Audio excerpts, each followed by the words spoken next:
திருச்சியில் நடைபெற்ற மிக பிரம்மாண்டமான நாம் தமிழர் கட்சி மாநாடு. ஒரு 5 லட்சம் பேர் வரையும் அதில் கலந்துக்கிட்டதா தகவல்கள் கிடைத்திருக்கு. இந்த மாநாடு குறித்தான மிக முக்கிய தகவல்களுடன் உங்களை நோக்கி இந்த காணொலி வருகிறது. மறக்காமல் நம்ம சேனலை சப்ஸ்கிரைப் செய்து வைத்துக் கொள்ளுங்கள். பெல் பட்டனை அழுத்துங்கள். வாருங்கள் காணொலிக்குள் செல்லலாம். எங்கு திரும்பினாலும் மக்கள் தலைகள், அதாவது மக்கள் கூட்டம். கிட்டத்தட்ட 2.5 லட்ச கட்டில்களை அங்கே போட்டிருக்கின்றார்கள். அந்த 2.5 லட்ச, அதாவது 2.5 லட்ச கட்டில்களும் அமரக்கூடிய நாற்காலிகளும் அங்கே முழுமையடைகின்றது. அது மட்டுமல்லாது அதன் ஓரங்களில் இருக்கக்கூடிய பகுதிகளில் கிட்டத்தட்ட 50லிருந்து 1 லட்சம் நபர்கள் வரை நிற்கக்கூடிய அளவிற்கு இடங்கள் இருந்தன. அந்த இடங்களும் நிரம்பிவிட்டன. நடுவாக நடந்து வருவதற்கு, அதாவது தேர்தலில் போட்டியிடுவதற்கான வேட்பாளர்கள் நடந்து வருவதற்கான பகுதி ஒன்று ஒதுக்கப்பட்டிருந்தது. அந்த பகுதியும் முழுமையடைந்து விட்டது. கிட்டத்தட்ட இந்த நாம் தமிழர் கட்சி திருச்சியில் நடத்திய இந்த மாநாட்டிற்கு ஒரு 5 லட்சம் அளவிற்காவது மக்கள் கூடியிருப்பார்கள் என்பது நாம் தமிழர் கட்சி வட்டாரங்கள் தெரிவிக்கக்கூடிய மிக முக்கிய செய்தியாக இருக்கின்றது. இது முதல் கட்ட பார்வை.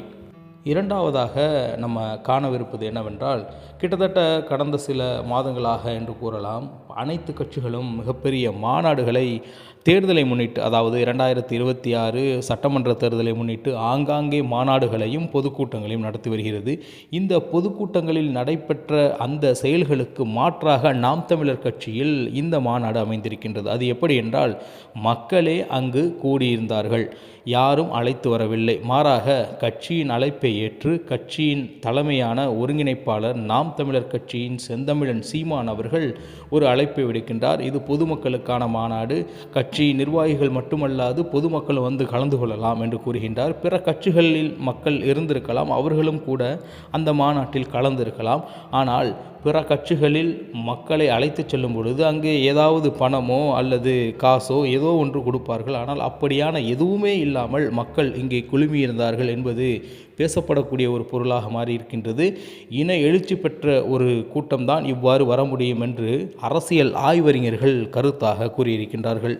அடுத்ததாக, மக்கள் இராணுவம் என்று கூறும் அளவிற்கு மிகப்பெரிய ஒரு கட்டுக்கோப்பான ஒரு மக்களாகவே இந்த முழு மாநாடும் நடந்து முடிக்கும் வரை அங்கே இருந்த மக்கள் அமர்ந்திருந்தார்கள் என்று கூற வேண்டும்.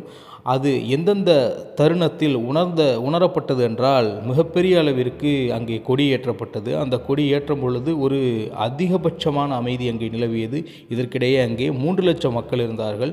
அங்கே யாருமே பேசவில்லை என்பதுதான் நிதர்சனமான உண்மை. அப்படி ஒரு அமைதியான தருணத்தில் கொடியேற்றப்பட்டது. மேலும் அங்கே உறுதிமொழி எடுக்கப்பட்டது என்று செந்தமிழன் சீமான் அவர்கள் பேச துவங்கியதிலிருந்து முடிக்கும் வரை எங்கெங்கெல்லாம் பேச வேண்டுமோ அங்கெங்கெல்லாம் அவர்கள் கைத்தட்டினார்கள்.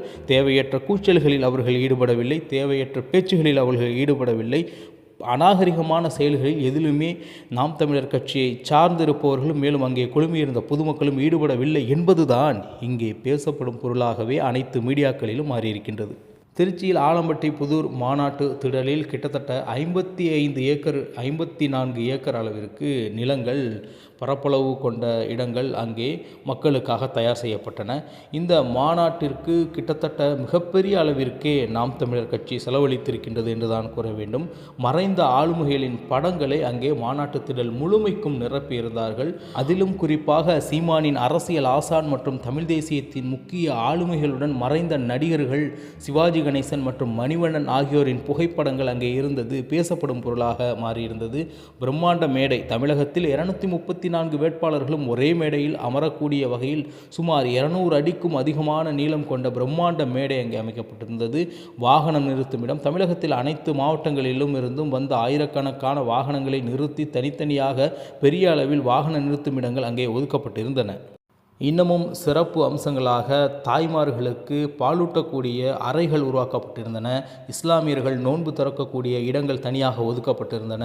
மேலும் உணவு மற்றும் குடிநீர், மாநாட்டிற்கு வந்திருந்த பல்லாயிரக்கணக்கான தொண்டர்களுக்கு உணவளித்து தனிப்பகுதி மற்றும் தடையற்ற குடிநீர் வசதிகள் அங்கே செய்திருந்தார்கள். கழுகு பார்வை தொழில்நுட்பம். மாநாட்டில் பிரம்மாண்ட உலகம் முழுவதும் உள்ளவர்கள் நேரலில் பார்க்கக்கூடிய அளவிற்கு நவீன ட்ரோன் கேமராக்கள் மூலம் நேரலை செய்யப்பட்டது. அதுவும் குறிப்பாக கட்சியை சார்ந்த யூடியூப் சேனல்கள் என்று கூறினால் அது மிகாது. ஒளி மற்றும் ஒளி அமைப்பு.